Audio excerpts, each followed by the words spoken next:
welcome to my allotment. Today I'm going to be taking you around and showing you what I've got growing and how everything's doing. If you've not already subscribed to my channel, if you could please do so, because you'll get lots of helpful hints and tips all throughout the year from my home garden, my allotment and also my home kitchen. Now, it's the beginning of November. We had our first frost yesterday. So I'm just going to see how everything's been affected and see what it's done to my allotment and what I can still pick at the moment and what I'm going to have to start clearing away due to the frost. So our composters, as you can see, we dug that over and we've got really good compost that we could use there. That's the one that we've just moved over once, so that's starting to compost down, and that's some new stuff that we've put on there where we bought some bits from home. So that's not been dug over yet. As you can see, autumn is well and truly in full swing. The leaves have dropped off of my pear tree and I've just got a couple of pears lying on there. Everything's starting to die off. The rhubarb has well and truly flopped back and I covered it with some manure to give that to feed that ready for next year. As we move down, you can see the colours changing on all the leaves, the raspberries and the cherry tree and the blackberries there. The leaves have all dropped off of the gooseberries because obviously it's autumn and everything's all starting to, leaves are all starting to drop off. I planted my garlic about a month ago and that's all starting to sprout, so that looks fantastic. That's doing exactly what it should be doing. I've still got kale undercover and I'm going to keep that undercover more to protect it from the birds rather than anything else. So I've got chard, still got plenty of chard there. My overwintering onions have all started to sprout up really beautifully. I don't know whether they've all come up, but I think it looks like most of them have, to be fair. I've got some beetroot here which I can still pick. Some lovely sized beetroots here, so I shall get some of those to take home. So I always pick the biggest ones first and I leave the smaller ones to fill out a little bit more. Maybe they will, maybe they won't. But that's how I've always done it. I generally don't thin things out. I just thin them out as the bigger ones come through. So there we go. So that's some beetroot to take home. My lettuces have well and truly gone to seed, so I won't be taking any more of those. I'll have to clear those.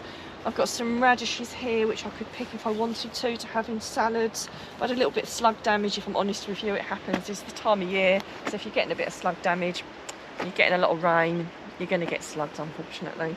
Not everything's going to survive. I've already dug a few of my leeks, and again I dig the bigger ones first, so I might get the fork out later and dig that one there. So I look around, I dig the bigger ones out first and let the smaller ones swell out. So as we move down, the Cape gooseberries, the frost has obviously really affected them, which obviously you'd expect it to.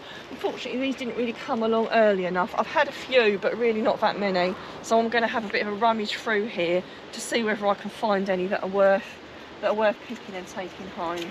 I mean, that one there might be. Let's have a look. Yeah, that's, you know, if I go through, let's get those off before the frost well and truly kills them. So my dahlias have been really affected by the frost. So in the next few weeks I will be cutting these back and digging them up and storing them, because if I left them here it's really open and it's really frosty and it would probably damage them and turn to mush. So I will be digging those up soon and storing those so that they'll be good to put back in next year. So the spring onions are starting to fill out lovely. The only thing is my turnips are getting really massive and hanging over it, but again sometimes that's just what happens. So I think I've got a few of these swelling out, so at some point I could maybe pull a few of those. I've got my Savoy cabbages underneath there, which I did have a look the other day.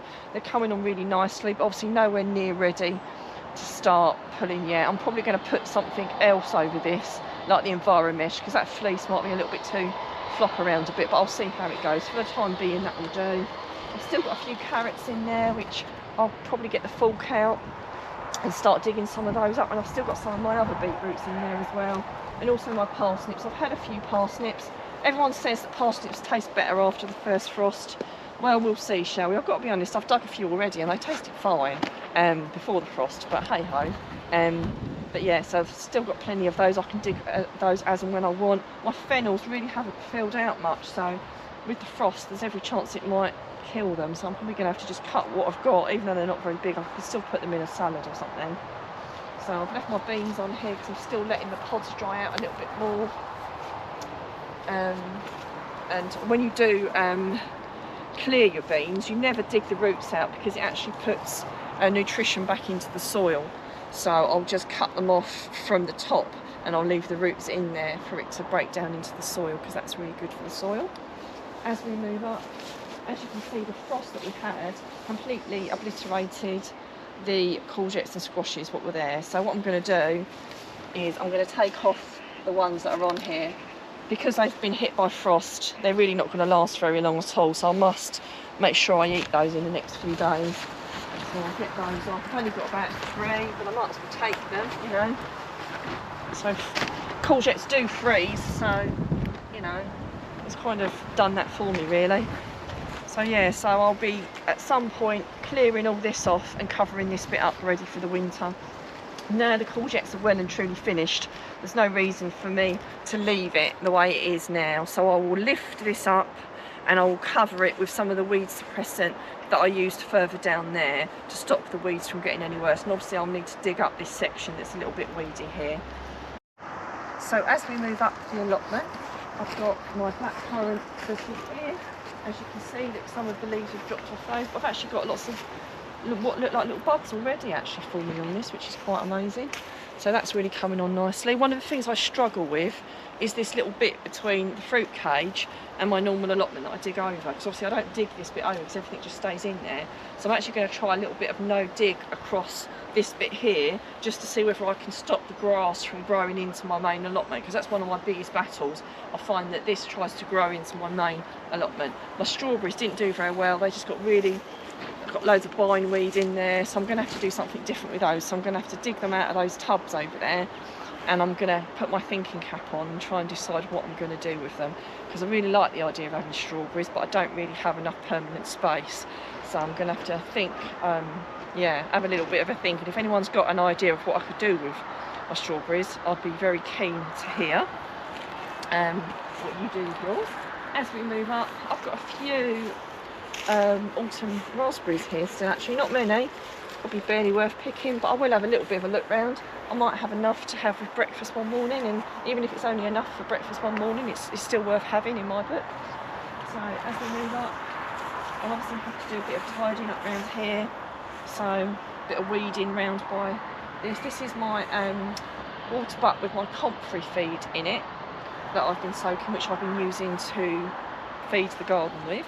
What I've got left in there, I'm going to pour this where I'm going to be putting my courgettes for next year, because that will put some good nutrition naturally back into the soil, and I don't like leaving my water butts up here over the winter full of stuff, so I'll pour it out, give it a clean out, ready for me to do a new mixture of comfrey for next year. So my Bramley apple tree, obviously all the apples are off of that now, and my Globe artichokes are also finished, but you can actually see the new shoots growing on that as well. So look, we've already got the shoots for next year, but as you can see, I need to give this a little bit of a tidy up. So if you're feeling a little bit disheartened that your allotment's a little bit of a mess, well, if it's any consolation, I think most people's are a little bit this time of year, unless you haven't got a job or you don't do anything else. So it's a good time to start to tidy up and get ready for next year. So I do really hope that this has helped, and if you've got any comments, please do let me know. Always great to hear what you're doing on your allotment too.